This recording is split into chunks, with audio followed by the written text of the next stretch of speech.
மணி வான்மழை மேகங்கள் நீர் தெளிக்க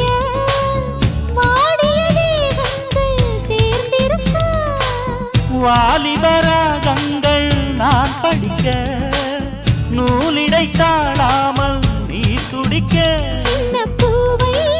தேன் நிலாவை தொட்டு விளையாட ஆனந்தம் கூடாதோ பாண்டியனின் ராஜ்யத்தில் புயலால